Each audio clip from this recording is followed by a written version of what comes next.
हाँ जी, तो फिर इस वीडियो में चालू करते हैं। जो हमने रिलेशन सीख लिए थे, टाइप्स ऑफ रिलेशन, उसी के आगे चालू करना है कि उनके एप्लीकेशन। क्योंकि भाई अपनी बुद्धि में बात तभी जाती है जब कुछ एग्जाम्पल मिल जाएं। ये तो अब आप लोगों के घर वाले भी जान गए कि भाई घर पे रहते हो तो बिना एग्जाम्पल के इनकी बुद्धि चलती नहीं है।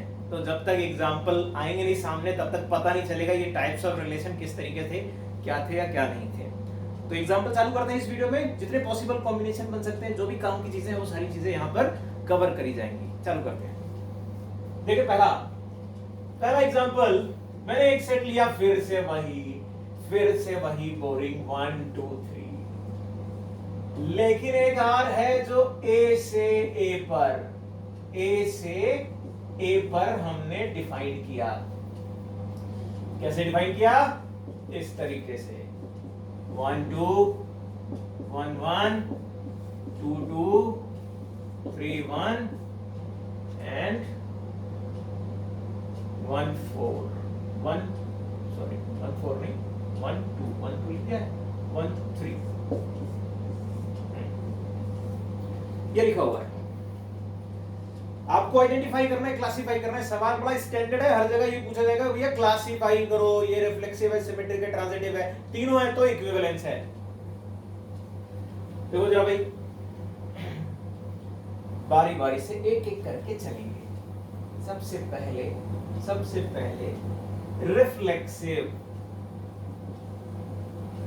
रिफ्लेक्सिव का पता करो और बताओ क्या ये रिफ्लेक्सिव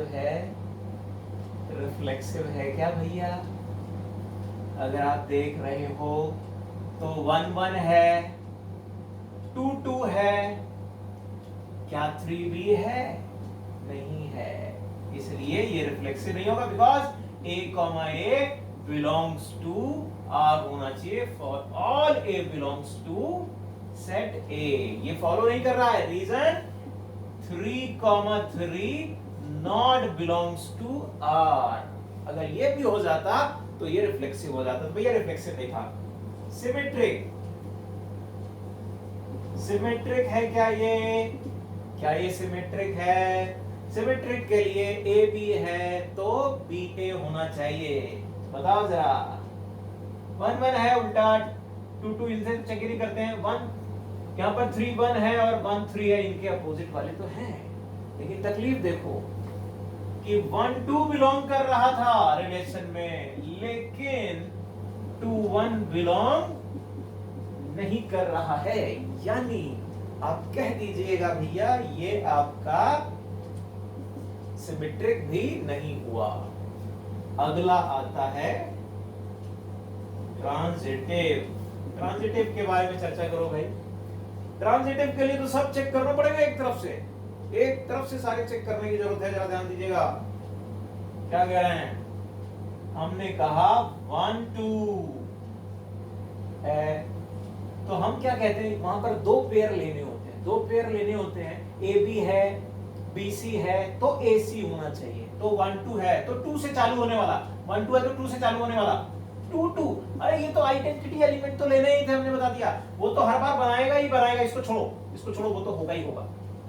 और देखो इसके करस्पॉन्डिंग और कोई 2 से चालू हो रहा है क्या? नहीं हो रहा है। फिर 1 1 फिर से आइडेंटिटी एलिमेंट आ रहा है, इसको नहीं लेंगे। 2 2 इसको नहीं लेंगे। फिर लेंगे 3 1 को। 3 1 अब 1 से चालू होने वाला और कोई अवेलेबल है? बिल्कुल 1 2 है तो 3 2 होना चाहिए। ले भैया ये भी नहीं था, 3 2 नहीं है। आगे चेक नहीं करेंगे, एक जगह भी नहीं, मतलब नहीं। तो भाई ये आपका ट्रांजिटिव भी नहीं है। तो हमें इस तरीके से चेक करना होता है। हर जो भी यहाँ पर अगर इंडिविजुअल एलिमेंट दिए हैं तो इस तरीके से चेक करेंगे और पता करेंगे ये बन रहा है कि नहीं बन रहा है। ठीक, बात मेरे ख्याल से समझ में आई होगी। अगला सवाल लिखो। हाँ जी, अब यहाँ पर एक सेट दिया है 3 6 7 और रिलेशन आर ए से ए पे डिफाइन किया गया है। ये लंबे से नंबर लिख रखे हैं। आपको बताना है कि ये रिफ्लेक्सिव, सिमेट्रिक, ट्रांजिटिव किस कैटेगरी में आ रहा है। जल्दी से 1 मिनट के लिए वीडियो रोको और जल्दी सॉल्व करके बताओ मेरे को। अब देखो जरा, रिफ्लेक्सिव के लिए तो हम जानते हैं कि a, a belongs to R for all a belongs to set A। अब यहां पर अगर आप देख पाओ 3 3 6 6 7 7 तीनों है, यानी ये तो है रिफ्लेक्सिव है, इसमें कोई टेंशन की बात नहीं। सिमेट्रिक की बात करो, सिमेट्रिक है क्या? सिमेट्रिक के लिए अगर a, b रिलेशन R में है तो जरूर आपके पास b, a रिलेशन R में होना चाहिए। जरा बताओ, 3 6 है तो 6 3 है, 3 7 है तो 7 3 है, लेकिन तकलीफ देखो 6 7 था बट 7 6 नहीं था, इसलिए ये सिमेट्रिक नहीं है। और फिर आखिरी में आता है ट्रांजिटिव। अब ये ट्रांजिटिव पता करने में ऐसे ही हाथ पैर फूल जाते हैं और उसमें बहुत सारी चीजें चेक भी करनी होती है। तो खुद सोचो जरा, हमने पहले ही बताया कि ये आइडेंटिटी एलिमेंट के साथ तो हम चेक नहीं करने वाले, हम आगे चलेंगे। हमने देखा 6 3 6 अगर है, साथ में 6 3 एलिमेंट अवेलेबल है, तो क्या 3 3 है? बिल्कुल, ये तो है। सिमेट्रिकली अगर 3 7 है और 7 3 अगर ले रहोगे तो भी हो जाएगा, 3 3 आएगा, वो तो होगा ही होगा। लेकिन अगर ध्यान से देखो 7 3 ले लिया आपने और साथ में 6 3 6 ले लिया, ध्यान से देखो बेटा, अगर ये दोनों ले लिए तो क्या बनना चाहिए? 7 6। क्या ये अवेलेबल है? 7 6 कहीं अवेलेबल दिख रहा है क्या? नहीं दिख रहा, इसलिए ट्रांजिटिव भी नहीं होगा। ठीक, तो फिर अगला सवाल देखो भाई, प्रकट हो गया सवाल। अभी क्या कह रहा है जरा देखो, सेट ए क्या बनाया मैंने? एक प्लेन में जितनी भी लाइंस हो सकती है उन सबका कलेक्शन बना दिया set A, set of all lines in the plane. क्या कह रहा है? L1R L2, L1R L2 मतलब L1 L2 के बीच में रिलेशन R है। कैसा? L1 parallel to L2। तो अब मेरे को आइडेंटिफाई करना है ये क्या है। देख लेते हैं भैया, जल्दी से फटाफट जरा मेरे को बताओ। पहले रिफ्लेक्सिव के लिए, रिफ्लेक्सिव होगा क्या?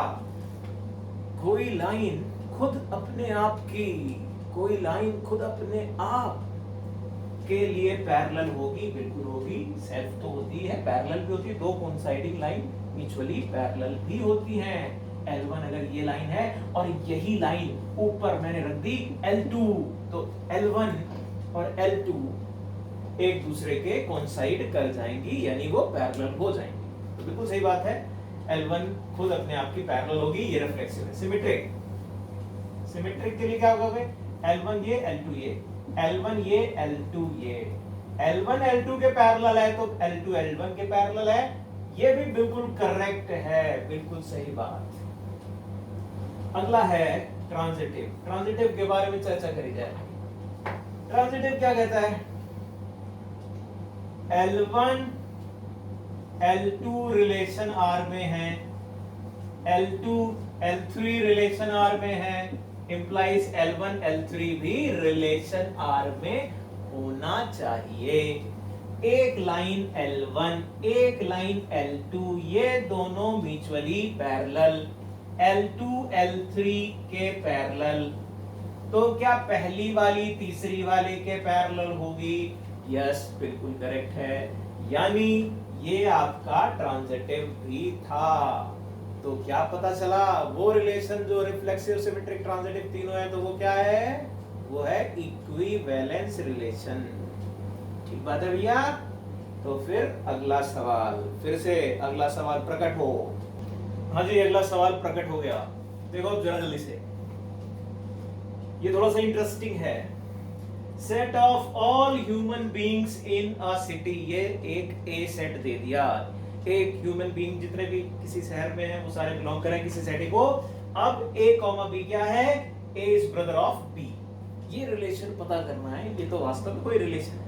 अभी तो रिलेशन मैथ्स का पता नहीं क्या कर रहे थे, लेकिन असली रिश्ता तो अब बन रहा है कि भैया ए बी का भाई है। और अब आप बताइए ये रिफ्लेक्सिव होगा क्या? रिफ्लेक्सिव होगा क्या भाई? ए क्या खुद अपना भाई हो सकता है? नहीं हो सकता, नहीं हो सकता। सेल्फ होगा, भाई नहीं होगा, इसलिए ये रिफ्लेक्सिव नहीं है। एक खुद अपने आप का, एक कोई पर्सन, मैं अपने आप का भाई नहीं हूं, मैं अपने आप का सेल्फ, इसलिए गलत बात। सिमेट्रिक, सिमेट्रिक बताओ क्या सिमेट्रिक होगा? ए बी का भाई है तो बी ए का भी भाई होगा, इसमें कौन सी तकलीफ वाली बात है? क्यों भैया? A B belongs to R, then B A belongs to R, होगा क्या? देखो भाई, वो देवी जी बैठ के कह रही नहीं, ऐसा नहीं होता है। अगर ए बी का भाई है तो यानी ये कोई एक बॉय है, और ये कोई एक बॉय के साथ साथ गर्ल भी हो सकती है क्या? बिल्कुल। तो फिर यहां पर अगर ये बॉय या गर्ल में से कोई भी एक है और ये कोई एक बॉय है, तो फिर आप क्या कहोगे? ए बी का भाई है, लेकिन जरूरी नहीं कि बी ए का भाई हो। बी ए का क्या हो सकता है? बहन भी हो सकती है, इसलिए ये बात भी गलत हो गई, गलत हो गई। फिर अगली बात, ट्रांजिटिव। ट्रांजिटिव के बारे में बताओ भैया। ट्रांजिटिव भी नहीं होगा कि होगा? A B relation R and B C relation R implies AC relation R। जरा देखना, डेफिनेशन से ही चलेंगे कनेक्ट करते हुए। ये ए बी का भाई है, यानी ये तो डेफिनेटली कोई बॉय है, और इसका भी पता नहीं, लेकिन एंड करके मैंने कह दिया भैया बी सी का भाई है, तो ये बॉय तो है। और ये पता नहीं, ये बॉय गर्ल कुछ भी हो सकता है, ये बॉय पता चल गया। मेरे को रिलेशन किसमें फर्दर निकालना है? ए और सी के बीच में। तो ए तो बॉय है, ये बॉय है, और ये बॉय या गर्ल में से कुछ भी, तो क्या कहोगे? ए तो भाई ही होगा ना, कुछ और नहीं हो सकता। इसलिए always it's true, always true, ये आपका एसी जरूर होगा, इसलिए कहा जाएगा ट्रांजिटिव है बट रिफ्लेक्सिव और सिमेट्रिक नहीं है। ठीक, तो फिर अगला सवाल क्या हो? प्रकट हो।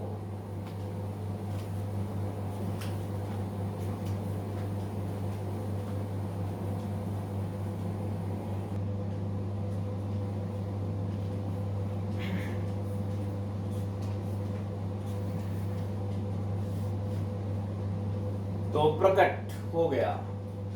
अब जरा बताओ, अब क्या लिखा है? NM, दो नेचुरल नंबर ले लिए मैंने, और रिलेशन N M के बीच में है, N/M। ये स्टैंडर्ड रिप्रेजेंटेशन होता है, हालांकि बहुत सारी किताबों में नहीं लिखा है, बट ऐसा कभी कहीं डायरेक्ट लिखा मिल जाए आपको, तो इसका मतलब समझिएगा N is factor of M। और अब पता करना है ये रिलेशन आपका सिमेट्रिक नेचुरल नंबर पे डिफाइन किया गया है, बताना है ये सिमेट्रिक, रिफ्लेक्सिव, ट्रांजिटिव क्या है। रोक के चेक करो जल्दी से, देखो जरा फटाक से क्या कहता है ये। यहां पर सबसे पहली चीज रिफ्लेक्सिव की बात कर लेते हैं बेटा जी, और इसको मैं थोड़ा अपने अकॉर्डिंग कन्वीनियंट वे में लिख लेता हूं। अगर n फैक्टर है m का, इसका मतलब ये हुआ कि मैं इस तरीके से n में कुछ लैम्डा मल्टीप्लाई करूं तो m बन जाना चाहिए, होगा कि नहीं होगा? अब मेरे को बताओ भैया, यानी lambda is equal to m upon n, ये कोई इंटीजर आना चाहिए, कोई नेचुरल नंबर बिलोंग करना चाहिए भैया। बताना जरा फटाफट, अगर mn बिलोंग करा दे रिलेशन में तो होल्ड करेगा क्या? बिल्कुल n अपॉन n बराबर 1 नेचुरल नंबर है ऑलवेज। एंड कुछ भी नेचुरल नंबर रखो हर बार डिवाइड करोगे यानी कि रिफ्लेक्सिव होगा। बस समझ आ रही? फिर अगला सिमेट्रिक। सिमेट्रिक होगा क्या भैया? सिमेट्रिक होगा क्या? अगर m upon n natural number है तो क्या n अपॉन m भी नेचुरल नंबर होगा? क्यों भैया? होगा क्या ऐसा? ऐसा लग रहा है? अगर लग रहा है बहुत तेजी से तो देखो फिर 6/2 ये तो नेचुरल नंबर है, क्या ये भी है? ना भैया यह तो नहीं है, इसलिए ये नहीं होगा, ये सिमेट्रिक नहीं हो सकता, सिमेट्रिक नहीं होने वाला है। ठीक है, अगला। अच्छा एक चीज यहाँ पर रुक के हम ये भी बताना चाहेंगे, ऐसे रिफ्लेक्सिव, सिमेट्रिक और ट्रांजिटिव वाले जब सवाल हम कर रहे होते हैं तो हमको ये अगर पता करना है कि भैया ये रिफ्लेक्सिव सिमेट्रिक है, हमने जैसे एक एग्जांपल लिखा है, मेरे को कभी भी किसी स्टेटमेंट को फॉल्स दिखाना है तो एक छोटा सा एग्जांपल बहुत सफिशिएंट होता है। लेकिन अगर मेरे को प्रूफ करना है स्टेटमेंट कि भैया ये है, तब मैं एग्जांपल लेके प्रूफ नहीं कर सकता। फिर मैं सोचूं कि कोई वेरीफाई कर रहा हूं, कुछ लिख लूं, तो वो प्रूफ नहीं कहलाएगा, वो वेरिफिकेशन कहलाएगा। प्रूफ करने के लिए मेरे जनरल मेथड के थ्रू ही प्रूफ करना होगा। लेकिन अगर मेरे को ये दिखाना है कि भैया ये नहीं है, फॉल्स करना है स्टेटमेंट, तो कोई भी ढूंढ के कहीं किसी कोने का एग्जांपल रख दिया मैंने और वो फेल कर रहा है तो कहूंगा ये फेल हो गया। ठीक, तो फिर अगला ट्रांजिटिव। ट्रांजिटिव के बारे में जरा जल्दी से बताइएगा। मैं कह रहा हूं कि भैया अब यहाँ पे N M belongs to relation R and M L ले लेते हैं belongs to relation R, implies N L also belongs to relation R होगा क्या? इसको देखने का नजरिया, मैंने इसको लिख दिया एम इज लैम्डा 1 एन, लिख सकते हैं, कोई तकलीफ की बात नहीं। L is lambda 2 m लिखा जा सकता है भैया। इन दोनों रिलेशन, अब मैं कह रहा हूं कि प्रूफ करना है तो इन जनरल प्रूफ करना होगा। इन दोनों के साथ कुछ भी करूं, अब जितने भी ट्रांजिटिव के सवाल आएंगे हर बार अगर जनरल प्रूफ करने की बारी आई, एग्जांपल वाली बारी आई, तो मैंने कह दिया कि भैया उठा के रख दो। लेकिन अगर प्रूफ करने की बारी आएगी तो दो रिलेशन यहां पर आप बनाओगे, दो इक्वेशन बन रही होगी या तो कुछ भी बन रहे होंगे, उनको कंबाइन करके उनको आप मल्टीप्लाई करो, डिवाइड करो, कुछ भी लॉजिक लगाओ। लेकिन अगर ऊपर वाला सामने वाला प्रूफ करेंगे तभी हम कह पाएंगे ये हुआ, अदरवाइज नहीं हुआ।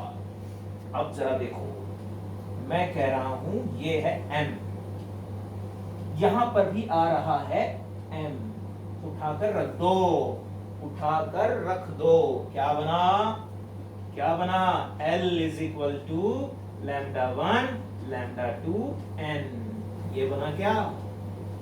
और ये इस कंडीशन को फॉलो कर रहा है क्या? चेक करो, यही वाली बात तो यहां से भी निकल के आ जाएगी। इस वजह से कहेंगे कि ये आपका होल्ड करेगा always independent of lambda 1 lambda 2। Lambda 1 lambda 2 दो नेचुरल नंबर, उनको मल्टीप्लाई करोगे नेचुरल नंबर ही मिलेगा। इस वजह से कह दीजिएगा ये बिल्कुल करेक्ट बात है। तो ये ट्रांजिटिव था, बात समझ में आई। अब आगे वाले सवाल थोड़े थोड़े से इसी तरीके से बढ़ते जाएंगे लेवल वाइज। ठीक।